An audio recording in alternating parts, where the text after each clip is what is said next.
ఏలూరు జిల్లా ద్వారకా తిరుమల మండలంలోని దొరసానిపాడు గ్రామంలో కదోలిత శ్రీ సభా దేవామాత విశ్వసులందరికీ ఫాదర్ జీవరత్నం క్రిస్మస్ నూతన సంవత్సర శుభాకాంక్షలు తెలిపారు. క్రిస్మస్ రోజు దొరసానిపాడు గ్రామ చర్చి వద్ద నుండి మహిళలు మేరీ మాతని పల్లకీలో ఉంచి దొరసానిపాడులోని వీధిలో ఊరేగించారు. మేరీ మాత విగ్రహాన్ని పల్లకీలో ఉంచి ప్రత్యేకంగా అలంకరించి వివాహమై పిల్లలు లేని మహిళలకు ఈ పల్లకీని మోస్తే సంతానం కలుగుతుందని గ్రామస్తుల ప్రగాఢ నమ్మకమన్నారు.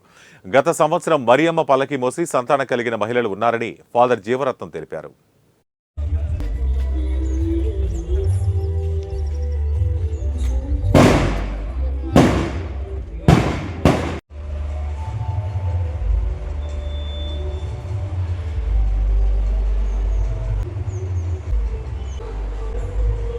बिग टीवी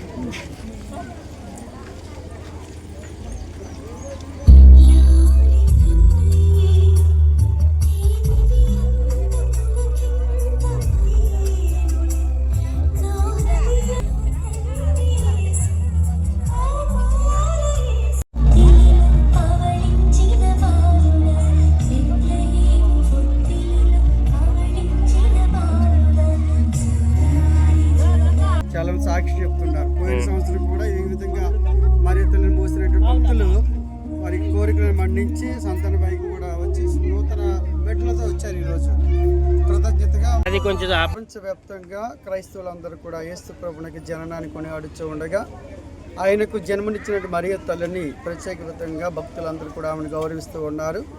అదేవిధంగా ఆమె యొక్క విశ్వాసం మరి ప్రజలకు విశ్వాసం ఏమిటంటే ఆమెను ఏమి అడిగినా కూడా అది నెరవేర్చు ఉండదని చెప్పి చాలామంది భక్తులు సాక్ష్యం చెప్తూ ఉన్నారు. అదే విశ్వాసం కొనసాగిస్తూ ఇంకా వారి కోరికలను కూడా నెరవేరే విధంగా ఇక్కడికి వచ్చి మరియ తల్లిని తేరును మోస్తూ వారికి విశ్వాసం చాటి చెప్తూ ఉన్నారు. ఇది ఈరోజు ఈ యొక్క ఊరేగింపు యొక్క ముఖ్య ఉద్దేశము.